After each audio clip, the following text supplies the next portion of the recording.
సాక్షి TV ప్రసారాలను నిలిపివేయడం చట్టరీత్యా నేరం. సాక్షి టీవీ ప్రసారాల కోసం మీ స్థానిక కేబుల్ ఆపరేటర్ని వెంటనే సంప్రదించండి.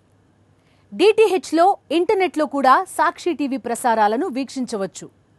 సో ఈ బ్రెయిన్ స్ట్రోక్ కి వచ్చే ముందు సిమ్టమ్స్ ఏ విధంగా ఉంటాయి? యూజువల్లీ దానికి ఏమంటారంటే TIA అంటారు, that is transient ischaemic attack. ఇదేమంటారంటే brain is giving you warning, అంటే నాకు ఎక్కడో బ్లడ్ తలుపుతలేదు.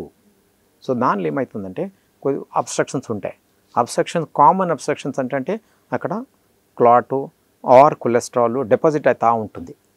యూజువల్లీ చిన్నప్పటి నుంచి స్టార్ట్ అయిపోతుంది. Depending upon your life style, ఆ లైఫ్ స్టైల్ ప్రకారంగా అది ప్రోగ్రెస్ అవుతూ ఉంటుంది. సెడెంటరీ లైఫ్ స్టైలు, స్మోకింగ్, అన్ని రిస్క్ ఫ్యాక్టర్స్ ఉంటాయి కదా. ఆ అన్ని రిస్క్ ఫ్యాక్టర్స్ ఉంటే మనకు ఆ అబ్స్ట్రక్షన్స్ చాలా ఫాస్ట్గా ప్రోగ్రెస్ అయిపోతుంది. Or if you are doing a very good lifestyle and అన్నీ కంట్రోల్ ఉంటే ఆ ప్రోగ్రెషన్ ఏమో చాలా స్లోగా ఉంటుంది. అక్కడ మీకు అది క్లాట్ ఏమో అబ్స్ట్రక్షన్స్ ఉంటే ఆ పర్టికులర్ ఏరియా మీకు టిఐ అంటే కొద్దిగా సేపే మీకు బ్లడ్ తక్కువైపోయి ఆ ఏరియా ఫంక్షన్ చేయదు. దాని ప్రకారమే మీకు రిప్రజెంటేషన్ ఉంటుంది. కొద్దిసేపే మీకు తిమ్మురులు వచ్చేస్తుంది, కొద్దిసేపే మీకు చేయి పడిపోతుంది, మళ్ళీ రికవర్ అయిపోతారు మీరు వితిన్ 24 hours.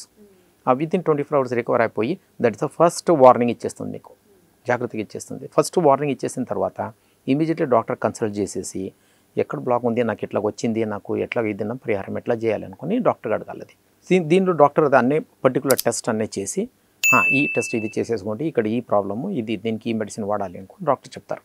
సో ఇట్లాగా మనము TIA అవాయిడ్ చేయాలి. TIA అంటే initial step of a strokes. కొద్ది మందిగా TIA రావకపోవచ్చు, వితౌట్ TIA మనకు పక్షవాతం డైరెక్ట్లీ రావచ్చు. అది that depends upon the speed of block. So sir ఇప్పుడు బేసిక్గా ఈ స్ట్రోక్స్, బ్రెయిన్ స్ట్రోక్స్ అనేవి ఏ ఏజ్ గ్రూప్ వాళ్ళకి ఎక్కువగా వచ్చే ఛాన్సెస్ ఉన్నాయి? కామన్ ఏజ్ గ్రూప్ అరౌండ్ 45 నుంచి 75 వరకు వచ్చేస్తాయి. That is a common age group. మనం ఈ మధ్యలో ఏమైందంటే మనకు చిన్న పిల్లలు కూడా మనము స్ట్రోక్ చూస్తున్నారు. దాని కాల్డ్ సెకండరీ కాజెస్ అంటారు. సెకండరీ కాజెస్, ఈ సెకండరీ కాజెస్లో మనము we label them as a stroke in young. Stroke in young అంటే ఇది ఫస్ట్ మనం అందరు అర్థం ఏం చేసుకోవాలంటే స్ట్రోక్ వచ్చేది బ్లాక్ నుంచి ఒకటే కాదు, బ్లడ్ వెళ్తూ ఉంటుంది. ఆ బ్లడ్ కాంపోనెంట్స్లో కూడా ప్రాబ్లం రావచ్చు. మనకు బ్లడ్ కాంపోనెంట్లో ప్రాబ్లం రావచ్చు. బ్లడ్ వెజల్ కూడా, అంటే ఆ రక్త నాళం ఏముంటుందో దాని వాల్ ఏముంటుందో దానిలో కూడా ప్రాబ్లం రావచ్చు. ఆర్ సమ్టైమ్స్ ఏమవుతుందంటే బ్లడ్ వెజల్ వాల్ వీక్ అయిపోయి దానిలో బలూన్ అయిపోవచ్చు, దానికి అన్యూరిజం అంటారు. సో ఇవన్నీ కారణం ఉంటాయి.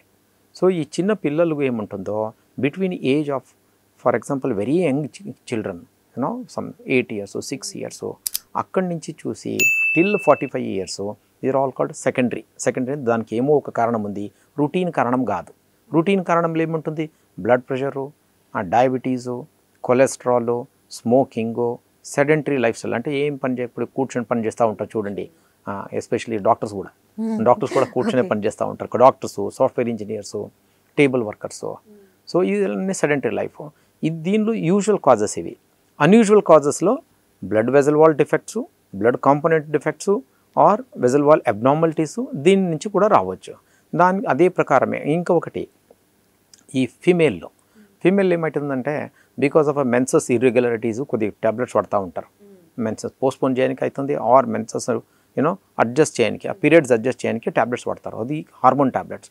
ఆ హార్మోన్ నుంచి కూడా బ్లడ్ థిక్ అయిపోయి బ్రెయిన్లో కూడా క్లాట్ అయిపోవచ్చు. ఈ అన్ని కాజెస్ ఏముంటాయో they are all called secondary causes. ఈ అన్ని secondary causes they are very common in young children.